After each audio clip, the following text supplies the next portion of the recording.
sanibonani lonke lapho elikhona ngalesi sikhathi. Siyathokoza ukungena ku sifundo salamhlanje. Inkosi engani ingaba lathi nxa siyakungena kule Jumayelo yalamhlanje. Asikhuleke nini. Babo sezulwini siyabonga ithuba elinjengalaleli lokusihlanganisa ukuthi sikukhonze endaweni ezijiyeneyo. Kanti siza kufunda ilizwi lakho, sicela ukuthi umoya engcwele owathungamelayo nxa iBhayibheli lalilotshwa athungamele nxa leli lizwi silifunda. Asinike ukulizwisisa abese siqinisa silungele umbuso wakho ozayo masinyane. Sikhuleka ngegama likaJesu Kristu. Amen. Thanda ukubonga ukuhlabelela okumnandi lesi sikhathi.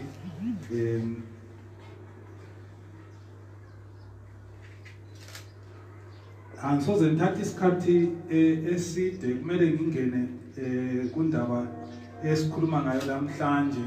Indaba yethu esikhuluma ngayo namhlanje ingaphansi kwesihloko esithi lapho uNkulunkulu esethule kakhulu. Kulezikhathi empilweni lapho kubonakala engazathi uNkulunkulu kasekho, engazathi izinto sezi out of his control, engazathi uNkulunkulu sesehluleka, engazathi uNkulunkulu has been overtaken by events. Corona ibonakala iqeda abantu kube sengazathi uNkulunkulu kakho, kube sengazathi uNkulunkulu kulezinye izinto empilweni ezimehlulayo. Indaba yethu namhlanje igxile kakhulu kuJohane 11. Asoze ngibala amavesi onke kodwa ngicela ukuthi uhambe uyezifundela uJohane 11 isahluko sonke laphana kukhulunywa ngokuvuswa kukaLazaro. Ke sifunde amavesi kusukela kuvesi 1. Ngizahamba ngikhetha nje amavesi khona phana. Ithi yona iBhayibheli kwakukhona umuntu othile owayegula othiwa nguLazaro owayeseBhethani emzini kaMariya lodadewabo uMartha. Kwakunguye uMariya owagcoba inkosi ngamagcobo wasula inyawo zayo ngenwele zakhe. Umnewabo uLazaro wagula. Ngakho ke odadewabo bathumela kuye besithi inkosi lo omthandayo uyagula. Libambe khonapho ukuthi ivesi leyi ithi yona kuvesi 3 last part of verse 3 ithi yona inkosi lo omthandayo uyagula. Nxa unewabo esegula bathumela ilizwi kuJesu bathi bona lo omthandayo uyagula. Kuvesi 4 abesesithina uJesu esekuzwile wathi lokhu kugula kakusikho okokufa kodwa kungenxa yodumo lukaNkulunkulu ukuze indodana kaNkulunkulu idunyiswe ngakho. Then uvesi 5 abesesithi uJesu wayebathanda oMartha lodadewabo loLazaro. Khangelani indaba kuvesi 3 uveze ukuthi bathi bona odadewabo nxa bekhuluma behambisa umbiko wokugula kukaLazaro bathi lo omthandayo uyagula. And then lapha kuvesi 5 iBhayibheli liyagcizelela ukuthi uJesu wayebathanda oMartha lodadewabo lomnewabo uLazaro. So angisoze ngifunde wonke amavesi but wothani ngiyeqe futhi ngiye kuvesi 17. Ithi yona iBhayibheli lapho nguJesu owayesefikile lapho uLazaro esefile. Ithi yona iBhayibheli kwathi esefika uJesu wafumana uLazaro eselensuku ezine elibeni. So uJesu utshelwa ukuthi uLazaro uyagula, uJesu kabuyi ukuthi azembona. iBhayibheli yasitshela ukuthi uyabathanda uLazaro, uMariya loMartha. uJesu wayebathanda even labo nxa behambisa umbiko kuJesu bathi Jesu lo omthandayo uyagula. uJesu kuthiwa kazange athone ezama ukuphangisa ukuthi aye khona ngale lapho okwakugulela khona uLazaro. Uvesi 6 uthi ngakho esezwile ukuthi uyagula uLazaro wahlala insuku ezimbili endaweni lapho ayekhona. uJesu usezwile ngosokwehlele imuli ayithandayo, imuli lapho ayethola ukuphumula khona, imuli ayekholisa ukuba layo, imuli ayeyithanda, imuli eyayimthanda. Uthi nxa esezwe konke uJesu kuthiwa lapha ayekhona wahlala okwensuku ezimbili. Kuvesi 17 abeseveza ukuthi nxa wayesuke siya kuLazaro ufika khona ngale uLazaro ensuku ezine esengcwabeni 4 days. Ngithe mina ekuqaliseni kwesikhathi lapho uNkulunkulu kubonakala engazathi ukukholwa kwethu kakula ngqondo, kungazathi baza abantu kholwayo bangakhonziyo bagcine besibona kanti vele kulinceda ngani khona ukukhonza kwenu, ukunceda ngani ukukhonza kwakho. Nanku phela wehlelwa zinhlupho ezifana nayo lehlupho ezehlela abantu abangakhonziyo. Pho-ke ukunceda ngani kulezi khathi lapho uNkulunkulu engazathi ukukhonza kakubili engqondo. There are times when God seems not to make sense. Being a Christian kukhanya ngazathi kakusebenzi, kakusiphathisi ngalutho. Ngifuna ukuthi number 1 okumele ukufunde namhlanje, okumele ukuthi uhambe lakho nanku ukuthi we live in an imperfect world. This world is not perfect, and therefore if this world is not perfect we must not over expect. Akumelanga ukuthi sikhangelela izinto ezidlulisa amalawulo. Umhlaba lo is not perfect. Nxa umhlaba lo ungekho perfect siyananzelela ukuthi even abantu abathanda uNkulunkulu, even abantu abathanda uJesu, even abantu uJesu abathandayo bayehlelwa zinhlupho zonke. AmaKristu lawo ayagula afe. Ngikhuluma kunje, so bakhona amaKristu asebeqedwe awafileyo ngenxa ye-corona virus. So amaKristu labo bahlaselwa i-coronavirus njengabantu abangakhonziyo. AmaKristu lawo ayalose imisebenzi, they lose jobs. AmaKristu lawo amabhizinesi abo ayabroka. AmaKristu lawo bayagulelwa ngabantu ababo. Konke okwehlela abantu abangakhonziyo lawo amaKristu kuyabehlela. Ukuba umKristu does not guarantee a stress-free and a trouble-free kind of life. Bonke abantu bayafikelwa zinhlupho, amaKristu lawo bayafikelwa zinhlupho ngendlela efana nayo. Yikho lapha sibona umfane endabeni leyi sibona uLazaro egula kodwa ethandana noJesu, kodwa umngane kaJesu. Phezu kokugula simbone siyakufa. Konke lokhu kuyenzakala emuntwini othanda uNkulunkulu. And then number 2, funda lokho. God's timing is perfect. God's timing is perfect. uNkulunkulu nxa simbikela ama problems ethu ka-act khonapho kafanani lomuthi wamagundwane osebenza khonapho. Kwesinye isikhathi uNkulunkulu he chooses not to act khonapho. Omunye nxa eloba uzathi yena God is sometimes agonizingly slow to solve the problems that we bring to him. Ziyakuyinhlupho sizibike kuNkulunkulu, simbikele sicabanga ukuthi uNkulunkulu njona sithandana la, njona sikhipho kwethumi, njona singabantu abakhonzayo, sicabanga ukuthi uNkulunkulu uzatatazela. Kwesinye isikhathi uNkulunkulu ukhetha ukungatatazeli. Bese okusihlukuluza, listen to this one. There are times when we have to wait upon God in the midst of unanswered questions. God's timing is best. uJesu nxa esetsheliwe ukuthi uLazaro uyagula, uJesu kuthiwa kuvesi 6 wahlala insuku ezimbili lapho ayekhona. And then uvesi 17 uthi yena uJesu wahamba koLazaro, uLazaro eselensuku ezingu4 esengcwabeni.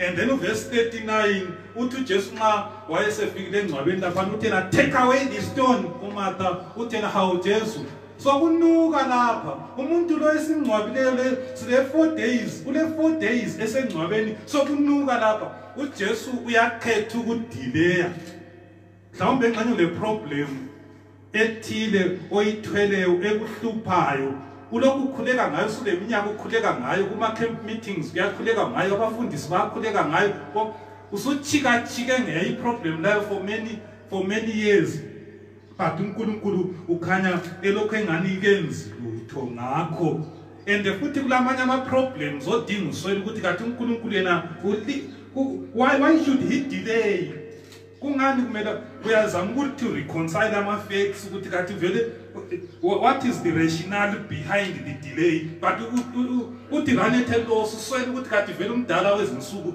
udilela amandla akhona awukuthi act but he chooses not to act at your time uyadelay ngalela ngitshele uNkulunkulu sometimes ukudelay kwakhe singaza ke sikuzwisise kodwa ngifuna ukukutshela ukuthi i-delay kaNkulunkulu iyabe calculated kulezinye izinto namhlanje kuna umhlaba esingeke sizizwisise but esizazizwisisa mzukwana sifike ezulwini mzukwana sifike ezulwini kuzaphendula imibuzo yonke likade isihlukuluza lalela mphongo ukutshela ngichasisele ngengqondo yami emfitshane ukuthi kungani uJesu wama wadileya waze wayafika uLazaro sele 4 days esengcwabeni lalela abantu Jesu wayeke wabavusa aba-recorded in scripture wayebavusa ngemva kokuthi bengenasikhathi eside befile uLazaro indodakazi kaLazaro yayingenasikhathi eside ifile yikho abanye abafarisi babesithi bona be-accuse uJesu bathi bona hayi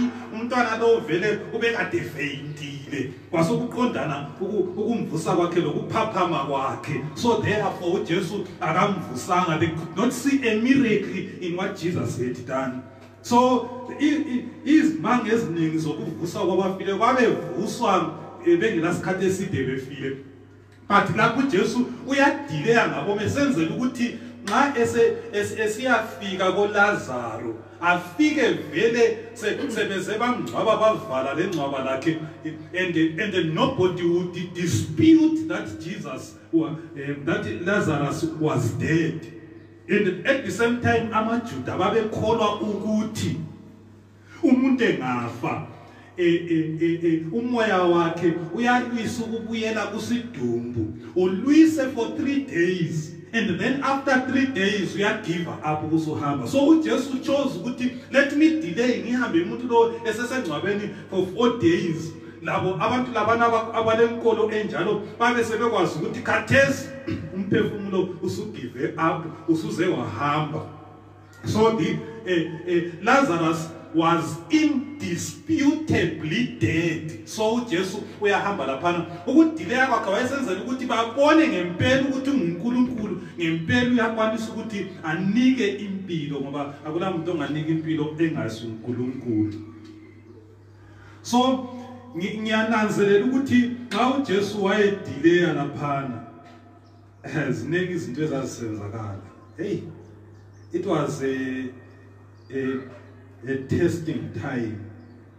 uMary loMartha ngiyababona bekhathazekile belokho bethalaza ukuthi ubhudi uyagula belokho bethalaza uJesu uzathutha ngendlela enjalo ukuthutha ngayo babona uJesu kathuthi agule ngamandla ukugula kuze kumqinele engxenye esehleka lokukhuluma bathi khathesi usegula kakhulu Lazaro engxenye uJesu umngane wethu ojayele ukufika lapho uzafika babone ngitsho kafiki waze wafa uLazaro. Ngiyabona ngifuna ukulinika imfanekiso as if into le yayisenzakala mhlawumbe nxa kwakusenzakala eZimbabwe xa kwakusenzakala eZimbabwe nangu usefile baze bayithatha iburial order elokhe efile bengamngcwabi kaloko bethalaza ubone engani engane uzathuthi uJesu babona uJesu kathuthi baze baqalisa ukugeba igodi litshona ukukwanile igodi babona uJesu nawo kathuthi ukuze kuqala inkonzo eyomngcwabo kuqala izihlobo kuzaqala izihlobo zakibo kanina Sikhulume zakibo kanini umalumakhe belokhu bethalaza nxa umalume lokhu ekhuluma lokhu bethalaza bethi uzathuthi kade sakungena izihlobo zakibo kababa wakhe izihlobo zonke kubuya ama community leaders babone akula muntu othutshayo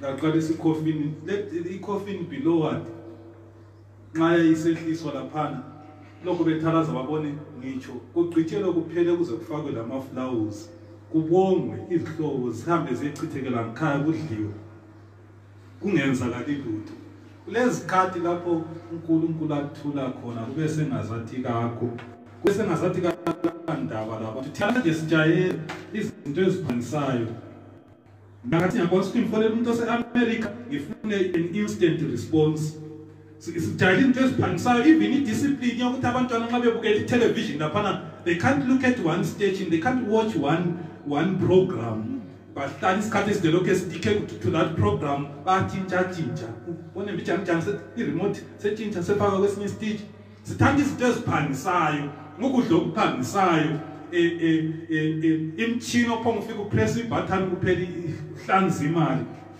sifuna izinto ezibuya masinyane but kodwa uNkulunkulu ka-empty njalo kwesinye isikhathi ayisikuthi kalanda ayisikuthi uNkulunkulu has forsaken us kanti ngilombuzo la uNkulunkulu engabe lokho esayenza izimanga njengoNkulunkulu ngezikhathi zeBhayibhelini ngoba lapha nxa sifunda siya phambili kuleyona le chapter sibona still Lazarus come forth uLazarus abonakale ephuma engcwabeni izimanga lokho zisayenzakala yini namhlanje uNkulunkulu lokho uNkulunkulu owenza izimanga kumbe isikhathi sezimanga sedlula ngesikhathi seBhayibhelini ngifuna ukuthi ngikutshele ukuthi ngingakutsheli lokho ngabona abanye bemarket izimanga they market miracles on demand angazi ukuthi wena beperform ama miracles amakhethwayo ngubani uNkulunkulu kumbe ngumuntu because mina nxa ngimarket lutho ngiyabe ngikwazi ukuthi ngibe sure ukuthi ngesikhathi sokufuneka ngizakwenza.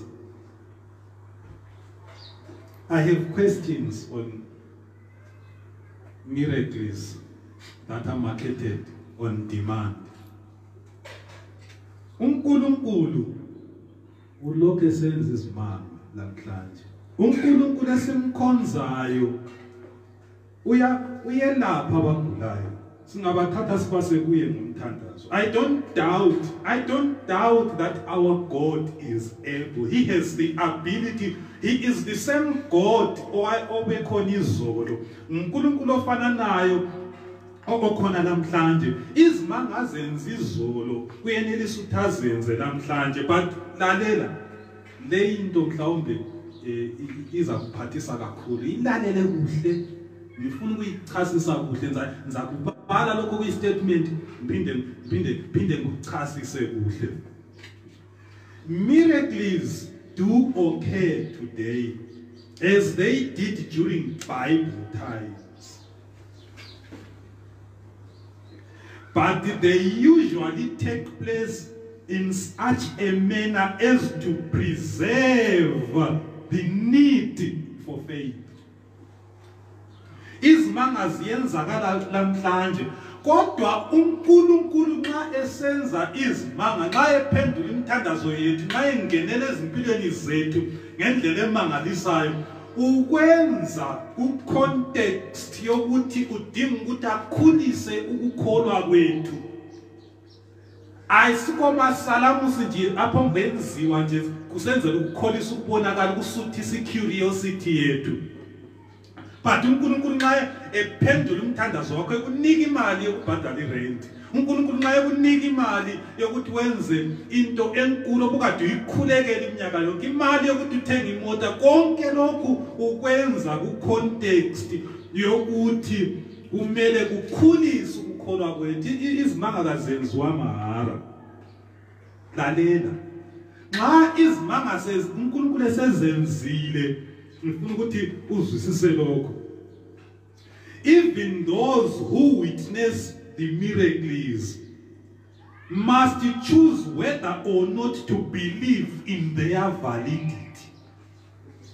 Nxa uNkulunkulu esenza isimanga lo obone isimanga obone uNkulunkulu engenele empilweni yakhe kule room yokuthi engakhetha ukuthi akholwe ukuthi ngempela uNkulunkulu ungenele kumbe akhetha ukukuchasisa ngendlela yakhe. Let me give you examples. Ngiyakhulekela umama egula. Xa ngimkhulekela umama egula siphinde simthathe simuse esibhedlela. Ngasimuse esibhedlela laphana a-attende ngodokotela engasila umama kwesinye isikhathi uzwa abantu besibona nxa bengelalihlo lokukholwa uzwe besibona hayi umama usilile ngoba dokotela abafundileyo odokotela abagood. Umama recovered from illness because he was in a good hospital. Ngiyathatha umntanami ngimuse esikolo esihle esikolo esilabo teacher abagood. Nxa esepasa ansabona isandla sikaNkulunkulu sembona ukuthi umntanami upasile because he was in a good school. Siyakhulekela izulu. Sithi sikhulekela izulu sithi bekuvele kuchisa lamhlanje ama temperatures abesebamba 45. Yikho kube le evaporation kwaba le condensation yikho izulu line njalo futhi izulu leliniswa ukuthi it's a rainy season. Isandla sikaNkulunkulu kasisiboni. We are so used to reasoning from cause to effect. Okokuthi siyakwanisa ukuthi sichasise ukungenela kwaNkulunkulu ngendlela esibona ngayo. Even during Bible times abantu babelakho ukuthi bachasise izimanga uJesu ayezenza ngendlela yabo ngenxa ukuthi babengabona izinto ngokukholwa. Xa ungelalihlo lokukholwa even uNkulunkulu engenele empilweni yakho awusozibone ukungenela kukaNkulunkulu. For instance izakhumbula ukuthi kwesinye isikhathi uJesu xa wayekhipha amadimoni kulowani umuntu wathi unekhuluma njalo esizwa kuMatthew chapter 12 liyakhumbula ukuthi abaFarisi bathi bona hayi ukhiphe amadimoni lawa ngoBeelzebub. Abazange babona amandla kaNkulunkulu ekwenzeni ulutho kodwa babona uBeelzebub, babona uJesu esebenzisa uBeelzebub. And at the same time liyakhumbula ukuthi amaSaddusi babengakholwa ukuthi kulovuko kwabafileyo. Kwakumele ukuthi amaSaddusi ababengakholwa ukuthi kulovuko kwabafileyo kwakumele ukuthi mzukwana bebona uLazaro evuka emathuneni lelo qhula lihle lidilike. But because babengabona izinto ngokukholwa yikho even after the resurrection of Lazarus Sadducees continued to exist as a sect. So ngezinye indlela into engilanda lapha ukuthi kuyadingakala ukumthemba uNkulunkulu, kuyadingakala ukukholwa kuNkulunkulu. Ngithanda ukuthi ngithi mina kwesinye isikhathi uJesu nxa wayekhuluma kuleyani imfanekiso kuLuka 16 kuverse 31 uthi yena nxa leyani kuparable yana in isikhulu lesana sithi tell Lazarus to dip his finger in the water and come and cool my tongue. Tell I have 5 brothers, tell them to come so that whatever they complete the but God in the engilanda lapha kuverse 31 uthi yena balo Moses laba prophet balilizwi likaNkulunkulu uma bengalaleli ilizwi likaNkulunkulu even if somebody had to rise from the dead they will not believe. So ngezinye indlela kumele ukuthi izinto izehlakalo ezimpilweni zethu sizibone ngelihlo lokukholwa. Singabona izehlakalo ngelihlo lokukholwa kulula ukuthi sinanzelele lapho uNkulunkulu angenele khona ezimpilweni zethu. Ngifuna ukuthi ufunde nase enye point eqhakathekile emfisa ukuthi uyibambe. Lalela. With the God, even when nothing happens, something happens. Even when nothing happens with God, something happens. Ungazuthini ikhonoko. Loba kungela lutho ubone ngana kulalutho lenzakeleyo kukhona okuyabe kusenzakala. Ngifuna ukukhithiza ibhomba esabekayo. Lalela kuhle khathesi. There are times when God chooses not to change circumstances, but He chooses to work on us. There are times when God does not change circumstances, but changes us and enables us to meet those circumstances.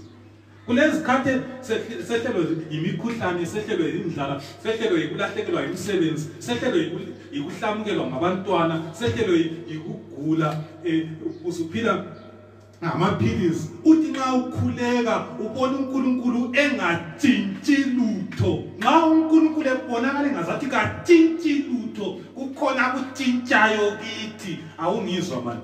Kumele ukuthi nxa okwenzakalayo lapha yikuthi kwesinye isikhathi ubona engazathi imithandazo kayiphendulwa, ubonakala engazathi uNkulunkulu uthule, ubonakala engazathi uNkulunkulu sethule kakhulu. Ngifuna ukukutshela ukuthi sometimes God will be working on your character.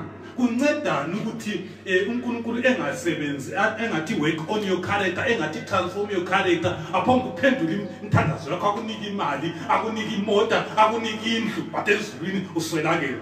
Whatever God does, He is at the same time working on your character. Ngezinye indlela zonke izehlakalo ezenzakala empilweni yakho zibone in light of eternity. Kulabanye abantu abaphila ngemizwa. Kwesinye isikhathi nxa sesiphakathi kwezinhlupho uyezwe ngazathi uJesu sekhatshana lawe. Ngezikhathi lapho uJesu sizwe ngani ukhatshana lawe, yizo izikhathi uJesu eseduze lawe. Kuyini engutsho lapha? Khumbulani kuLuka 24 nxa abafundi bakaJesu bedanile behlengenjezwe inyembezi, xa babehamba endleleni yana that dusty road ye-Emmaus becomplain ukuthi umuntu obekumele ukuthi abe yi-deliverer of Israel has been killed. And then nxa becomplain njalo behamba le ndoda leyana, bajoyinwa indoda leyana ehamba labo bexoxa lokho bexoxa babehamba loJesu, kodwa babengezwa ukuthi bahamba loJesu. Ngezikhathi lapho usizwe ngazathi uJesu ukhatshana lawe, isikhathi uJesu eseduzane lawe. uJesu uyabehamba lawo. Kwesinye isikhathi uthi uyakhangela izehlakalo ezikwehlakeleyo, uthi uyadingisisa ukuthi kanti how are these things working for my good? Udingisela ukuthi kanti where is this illness working for my good? Uzothanda ngangizwe bachumayela nxa bechumayela Romans 8 verse 28, but when all things work together to them that love the Lord. How is this working together for my good? How is the illness of my son working together for my good? How is the death of my husband working together for my good? Kwesinye isikhathi uyarizina uthole vele into zakhona uphelelwa, usala nje ulokhu imibuzo ikhona ukuthi kanti uNkulunkulu lo usebenza for my good in which way? Ngifuna ukuthi ngithi kuwe God has a greater work to do for you than just responding to your cries for deliverance. Kulo nxa sisehlelwa ngama problems, nxa singasazwisisa ukuthi uNkulunkulu usebenza njani, uNkulunkulu sometimes uyathula sengani kakho uMartha lo Mary uJesu wadileya kwangani kasoza abuye, kanti uzabuya. Kwakungani phela kulala uthole enzakalayo, umdadi wabo waze wangcwatshwa, umfowabo waze wangcwatshwa, kungani akulala uthole enzakalayo, kwakungani vele konke sokuphelile, kungani zonke izinto sezi out of control. Kuthi ukuthi umngane wethu uJesu ubesithanda izinto zi right, ebuya lapha simphekela uJesu esidla, ebuya lapha simayinela uJesu isigqoko zakhe, ebuya lapha simwatshela, ebuya lapha ezophumula ekuhlukuluzeni ngabaFarisi, ngoba kwakuyi island lana ine stormy ocean, umuzi wako Lazaro, lapho uJesu wayesusa khona ukuphumula lokuhlaliseka. Kuthi ukuthi besithanda into zisese right, khathesi kasabonakali umnewethu seze wangcwatshwa. Babali insuku, first day babona lokho engabuyi, second day no Jesus, third day no Jesus, fourth day wabesethuthile uJesu. uMary owayelamawala ithi yona iBhayibheli nxa uthi esizokuthi uJesu usezwakalele eduze, kuthiwa wahle waphuma epampa esiya kuJesu. Mina into engiyithandayo ngoMary ngoMartha nxa efika kuJesu kuvesi 24 uthi yena kuJesu alubana ngabe Jesu kukhona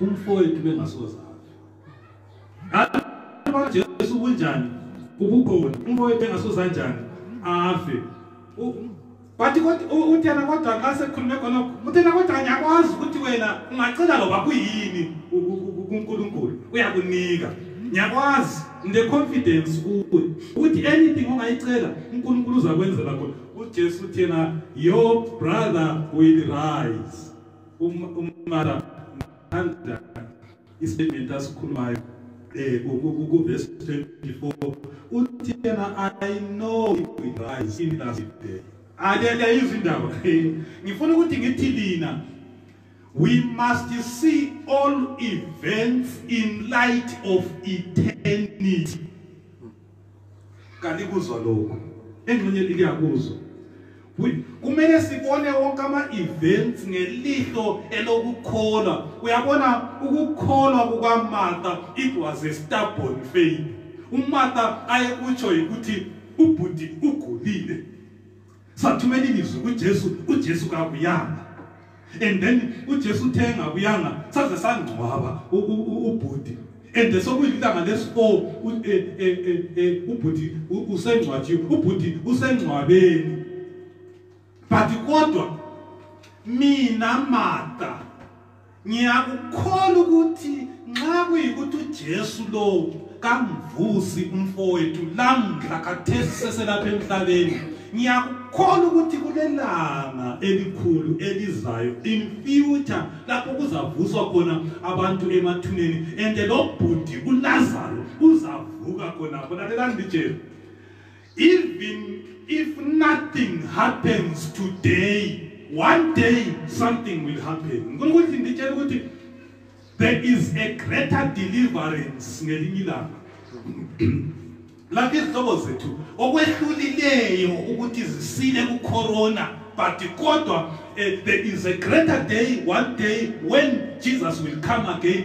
That is the day when there will be a great deliverance. That great deliverance uMartha wayekholwa uthena ngiyakwazi ukuthi even ungamsindisanga khathesi ngiyakwazi ukuthi even ungambusanga khathesi kodwa there is a day that is coming when you will resurrect the dead. Even three Hebrew boys, they had that faith ukuthi nxa deliverance ingenzakalanga namhlanje uNkulunkulu kehlulekanga.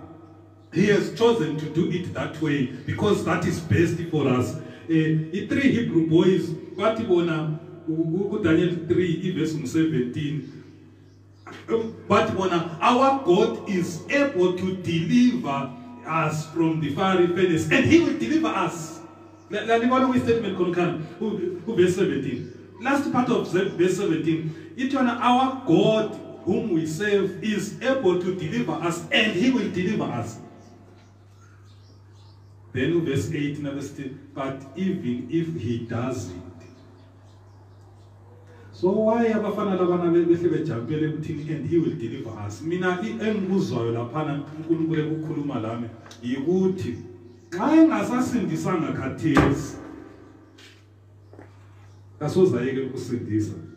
Uzasindisa kuphela there is a great day one day. Ngifuna ukuthi ngithi mina asigqileni kuzithembiso zikaNkulunkulu elizwini singeyami kuma emotions ethu. Kwesinye isikhathi imizwa yethu iyasideceive into thinking that uNkulunkulu khatshana lathi kanti uNkulunkulu useduzane lathi.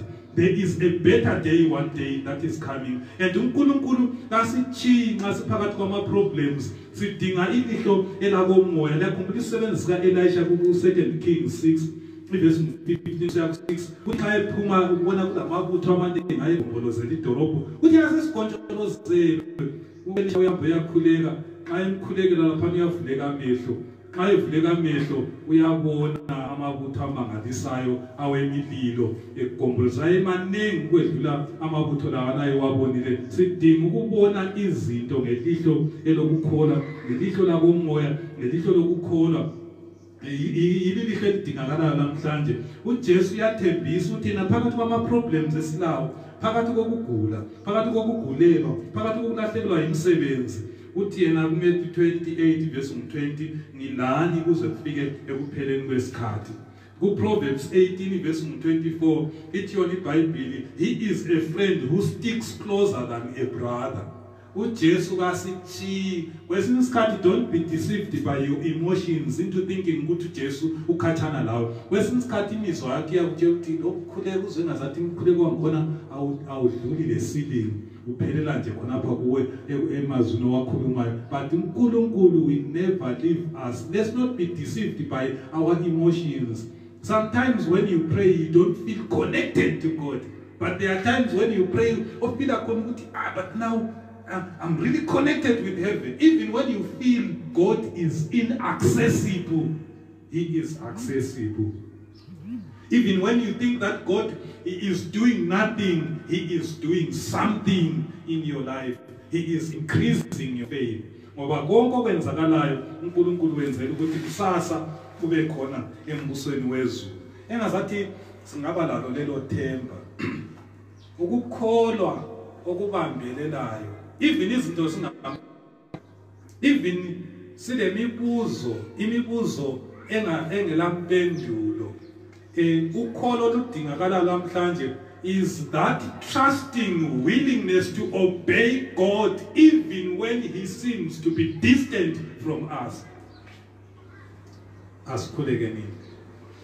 Baba osezulwini siyabonga. Umuso ongaka wokusihlanganisa sikukhonza endaweni ezithiyeneyo. Sikhangelane lama problems athiyeneyo. Abantu abakho abalalelele lelizwi ngalesi sikhathi balama challenges, balama problems athiyeneyo. Basindwa imithwalo kakhulu okuhlupha umhlaba icorona virus. Lama problems azalwa yiyo. Ngithanda ukubaletha bonke abantu abakho abasendaweni ezithiyeneyo zomhlaba abakhangelene lohlupho lo. Abanye balahlekelwe yimisebenzi.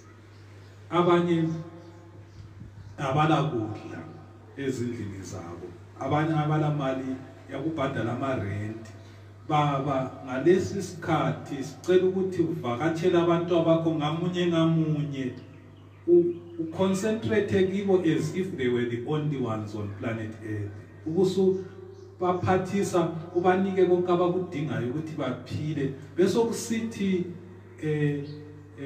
lokukholwa kwabo engazathi inhlupho lezi zingeke zacrasha ukukholwa kwethu, engazathi ungangezelela ukukholwa kwethu ngesikhathi esinjengalesi. Siyafisa ukuthi ngelinda ngithilongo likhala nxa usizwe thatha abakho sibe khona embusweni wakho zayo. Sinyane sikhuleka sithembele egameni likaJesu Kristu. Amen.